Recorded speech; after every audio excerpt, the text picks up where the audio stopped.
nih. Halo semuanya, nama aku Tiara. Boleh langsung nggak? Boleh. Saya akan menanyakan kakak tentang kontribusi mahasiswa di era milenial nih kak. Nah, yang pertama itu, menurut kakak di era milenial ini kontribusi apa yang akan kakak terapkan sebagai mahasiswa, dan kontribusi apa yang seharusnya diterapkan di era milenial sebagai mahasiswa kak? Kan namanya mahasiswa berarti kita harus haus akan keilmuan ya. Di era milenial, sepertinya dari zaman saya SMA, saya juga sudah memasuki era milenial. Begitupun kamu sebagai generasi Z nih sekarang kan. Nah, dengan begitu, apa sih yang harus kita terapkan? Nah, sebelum kita menerapkan ke lingkungan luar, baiknya kita menerapkan kepada diri kita dulu gitu. Mungkin dari yang tadi saya bilang, haus akan keilmuan. Kita mencari tahu, entah itu dari dalam bangku perkuliahan atau di luar bangku perkuliahan. Contohnya mungkin organisasi. Nah, kenapa sih kita harus ikut organisasi? Karena di situ kita banyak sekali belajar tentang sosial, kita berinteraksi dengan orang seperti itu. Habis itu dari organisasi kita juga belajar adanya kekompakan gitu. Kemudian kita juga bisa menerapkan hal-hal yang di dalam organisasi dalam kehidupan kita sehari-hari, seperti contohnya manajemen waktu di organisasi, kemudian kita membuat acara, itu juga bikin kita belajar bagaimana menjadi seorang milenial untuk menjalani hidup sehari-hari.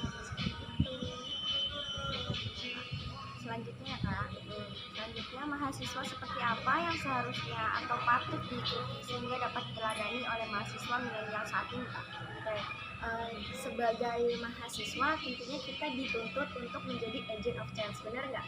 Misalnya, tapi agent of change itu jangan ditelan mentah-mentah hanya sekedar kata-kata yang sering kita tulis, yang sering kita dengar, atau mungkin kita lihat di pelang-pelang mahasiswa agent of change, tapi jadi kita harus berkontribusi lebih gitu.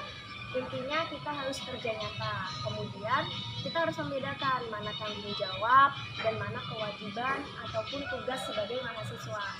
Kewajiban kita atau tanggung jawab kita yaitu menyelesaikan perkuliahan tepat waktu, kan normalnya 4 tahun ya kan menikah. Nah, kemudian tugas kita apa sih? Nah, tugas kita misalnya mengerjakan tugas-tugas tepat waktu seperti menikah sekarang ya kan. Terus mungkin kewajiban dan hak kita sebagai mahasiswa, kita berhak selama jadi mahasiswa UIN Raden Mas Said nih, kita menggali ilmu di organisasi tadi, atau di UIN ada UKM, banyak sekali UKM, kita jadi bisa menggali minat bakat kita di situ gitu.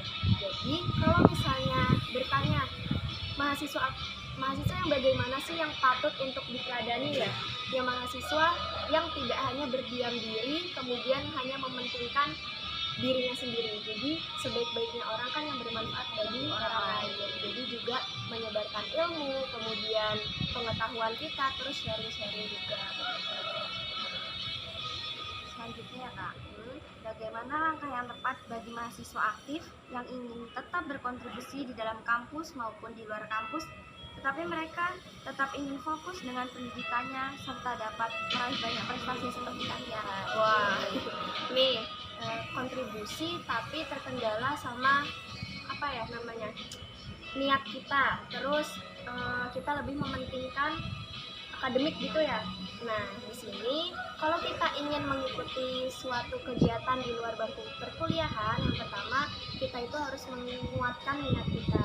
Kita itu kegiatan itu untuk apa sih tujuannya? Kalau cuma ikut-ikutan daripada gabut gitu, pengen ikut deh biar dapat temen. Nah, kalau cuma niat segitu menurut saya itu kurang. Kita harus menanamkan pada diri kita sebuah pengamalan atau kontribusi. Nah, kalau kita punya niat untuk berkontribusi di dalam suatu wadah, insya Allah kita ikhlas menjalaninya gitu. Nah, kalau kita sudah ikhlas, pastinya kita rela untuk membagi waktu dengan jam perkuliahan ataupun dengan jam kegiatan. Dan sebagai mahasiswa kita juga harus membedakan mana yang namanya prioritas gitu. Jadi saya kira mahasiswa di sini harusnya tahu mana yang harus didahulukan gitu. Seandainya di hari yang sama, di jam yang sama gitu, ada perkuliahan itu dosennya killer, tapi di lain sisi ada ikut organisasi nih. Nah, kita lihat dulu di organisasi kita itu sebagai apa.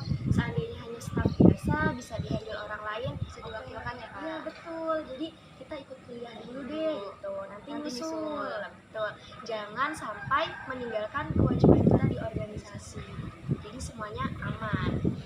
Yang terakhir nih kak, dalam mengikut kakak kan suka ikut organisasi dan ikut kegiatan-kegiatan yang bermanfaat lainnya seperti lomba. Nah itu ada penghalang atau kendala nggak sih kak dalam mengikuti tur dan pendidikannya? Ada sih, tentu dalam setiap proses itu ada kendalanya. Itu tadi sih lebih ke pembagian waktu, manajemen waktu, dan harus rela untuk mengorbankan salah satunya. Misalnya aku lebih milih ke organisasi ini karena tugas aku di situ lebih berat daripada di perkuliahan ya. Terus ya berarti aku ketinggalan deh dalam pelajaran, aku ketinggalan info tentang petugasan. Berarti di situ aku harus punya effort lebih untuk bertanya ke teman, harus punya effort lebih atau mental yang kuat. Misalnya nanti dosennya kamu kemana waktu itu nggak masuk, kita harus berani untuk menjelaskan yang sebenarnya, jangan sampai berbohong gitu. Terus untuk kendala mencari lomba ya, kalau lomba itu bagaimana kita mencari relasi. Misalnya Yunika pengen ikut lomba esai gitu kan, duh aku harus ke siapa ya gitu, coba tanya-tanya ke Katin atau kakak-kakak yang ikut organisasi kali ya, siapa tahu ada infonya. Nah kayak gitu, kalau kita misalnya udah dapet relasi, insya Allah kalau info berjalan terus. Tapi palingan kendalanya waktu kalau aku, jadi ini udah dapet info tapi kapan ngerjainnya gitu, karena tugas numpuk nih UTS, habis itu organisasi ada kegiatan gitu. Jadi kalau kendala menurut aku tinggal pembagian waktunya aja. Cara mengatasinya bagaimana kak? Cara ngatasinnya itu tadi harus ngorbanin salah satunya. Misalnya nih hari ini siang ini misalnya aku ada latihan di UKM, aku ikut teater gitu, tapi aku izin nanti ya habis maghrib aku baru nyusul. Di sini aku nugasin mengerjakan tugas dulu gitu. Terus nanti malam misalnya selesai latihan jam 10 malam, kita harus punya niat yang lebih lagi. Oh iya, nanti deadline perlombaan besok pagi, berarti aku harus lembur. Itu ngatasinnya manajemen waktu. Baik kakak, kayaknya cukup sekian kak wawancaranya. Terima kasih ya kak, sangat menginspirasi sekali. Sudah? Sudah kak, terima kasih kak. Dadah teman-temannya Yunika. Terima kasih kak Tiara. Sama-sama.